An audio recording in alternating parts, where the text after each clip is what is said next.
La parole est à Monsieur André Chassaigne.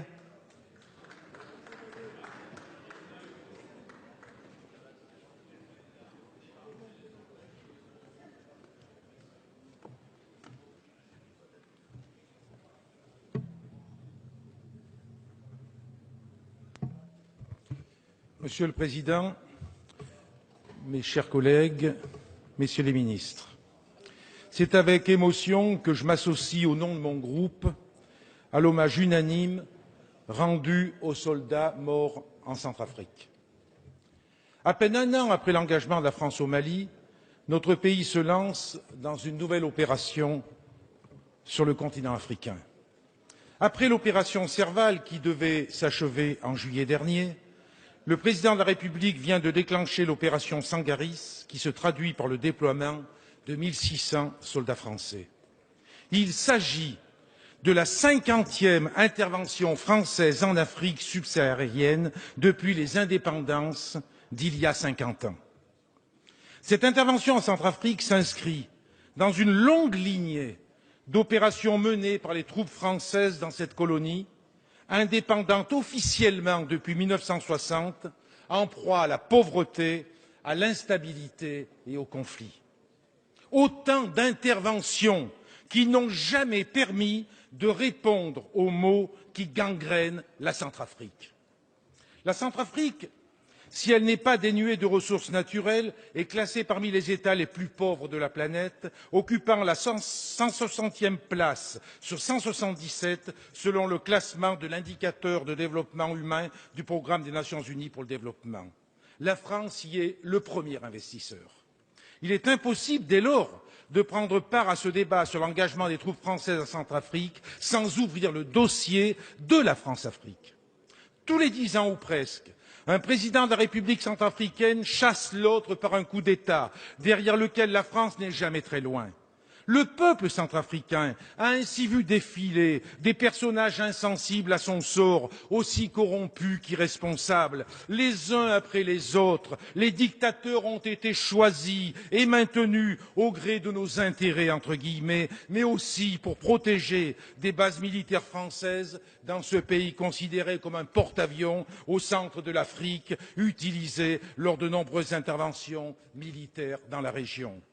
La France n'est pas étrangère à la situation chaotique que connaît ce pays.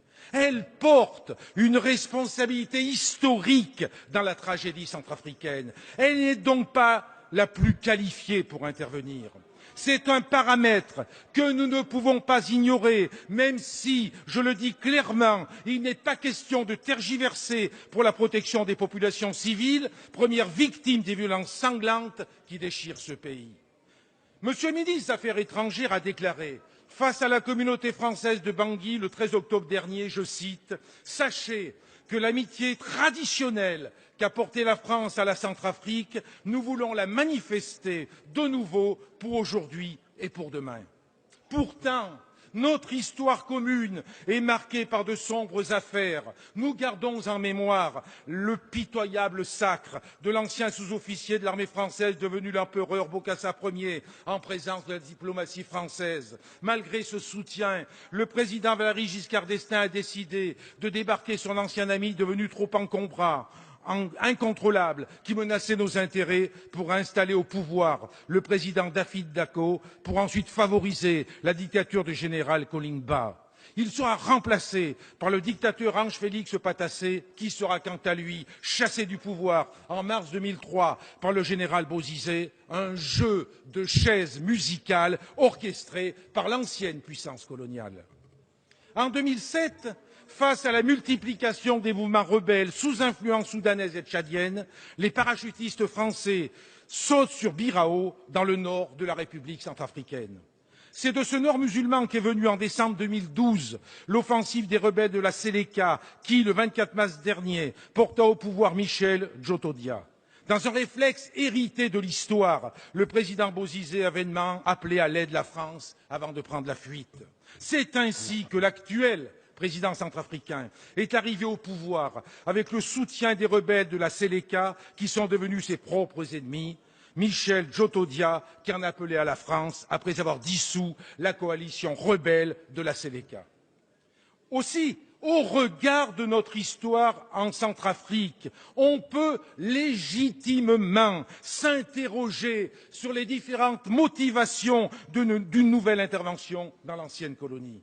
L'ordre du jour réel du sommet pour la paix et la sécurité en Afrique qui s'est tenu à Paris il y a quelques jours était clair. Avant de parler de paix et de sécurité, Paris et ses alliés du continent africain se sont intéressés à leurs préoccupations économiques et financières. Ce sommet est avant tout une offensive diplomatique pour la sauvegarde des intérêts de la France en Afrique. Riche de ses ressources naturelles, mines d'or, de diamants, de mercure, d'uranium, de fer, mais aussi culture du manioc, de bananes, de maïs, de café, de tabac, de coton, de canne à sucre, une forêt de 3,8 millions d'hectares aux essences précieuses, la République centrafricaine suscite l'intérêt du monde des affaires et du monde politique. Pourtant, ce n'est pas de cet intérêt dont le peuple centrafricain a besoin. Le peuple centrafricain a besoin que nous l'aidions à profiter pleinement de ses richesses et que nous l'aidions à mettre fin à la situation de confiscation du pouvoir politique et économique aux mains de quelques-uns, car les germes de la crise actuelle sont aussi d'essence économique et sociale. Le peuple centrafricain a besoin du soutien de la communauté internationale pour que cessent les massacres qui se multiplient alors que les affrontements entre les milices Séléka et Anti-Balaka terrorisent la population civile. La terreur et la misère ont déjà poussé un demi-million de réfugiés dans des camps de fortune. Aussi, je le redis, il n'est pas question de tergiverser pour la protection des populations civiles. Pour autant, il convient d'agir avec discernement pour ne pas reproduire les erreurs du passé. C'est pourquoi, dans les circonstances que je viens d'évoquer, il revient aux Africains et à toute la communauté internationale d'aider ce peuple en danger. Or, derrière l'unanimité de la résolution onusienne autorisant le recours à la force, la réaction internationale est en réalité d'inspiration franco-française et sa teneur est purement militaire. En effet, le texte adopté par les 15 pays membres du Conseil sur proposition de la France autorise les soldats en Centrafrique à, je cite, prendre toutes les mesures nécessaires pour soutenir la MISCA dans l'accomplissement de son mandat. Dans ce cadre, la France va tripler son contingent sur place. L'Afrique demeure bien un terrain d'action militaire pour la France, ce qui fait d'ailleurs regretter à Amnesty International et à la Fédération internationale des ligues des droits de l'homme l'absence de mise en place plus rapide d'une véritable force de mission de la paix des Nations unies. Vous l'avez compris, nous avons, pour qualifier le sentiment qui nous anime, un réel malaise face à cette intervention. Nous pensons en effet que la France n'a pas vocation à jouer le rôle de gendarme de l'Afrique. Les valeurs anticoloniales, toujours défendues par les communistes, nous l'interdisent. Ces valeurs de solidarité doivent, au contraire, nous pousser à mettre sur pied un partenariat équitable et durable, un système d'aide au développement plus efficace, plus proche des populations. Ces valeurs nous obligent également à rompre définitivement avec la France-Afrique et à encourager les démocrates africains et les diasporas militantes pour faire tomber les honteuses tyrannies africaines qui n'ont que faire des peuples qui ne cessent de s'appauvrir. Ces dictatures qui préfèrent défendre des intérêts des firmes privées tentaculaires exploitant aujourd'hui 80% des gigantesques gisements africains et dont les bénéfices sont rapatriés dans des paradis fiscaux.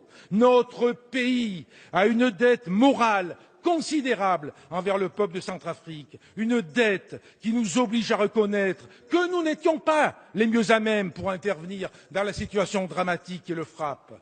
Oui, nous sommes favorables au recours à une force d'interposition sous l'égide de l'ONU, mais une force qui soit multilatérale. Cela suppose que la France ne soit pas la seule à être impliquée sur le terrain aux côtés de la MISCA. C'est la communauté internationale dans son ensemble qui doit être mobilisée. Cette force doit avoir pour mission de créer les conditions d'un cessez-le-feu, d'un secours organisé aux populations en détresse et d'ouvrir la voie fois à l'état de droit. Elle ne pourra que si elle ne peut être soupçonnée d'agir au nom d'intérêts à préserver dans une ancienne colonie. C'est un lanceur d'alerte que je m'adresse aujourd'hui à vous. Les interventions militaires françaises vont à contre-courant de l'histoire.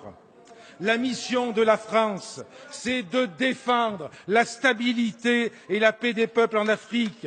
Notre pays n'a pas vocation à défendre des dictatures et des États artificiels. La mission de la France, pour être en harmonie avec ses valeurs et ses idéaux des Lumières, n'est pas d'être le gendarme de l'Afrique. Elle est de remiser les visions géostratégiques nées du temps de la colonisation pour en écrire d'autres, respectueuses des peuples, respectueuses de leurs richesses, respectueuses de leur souveraineté.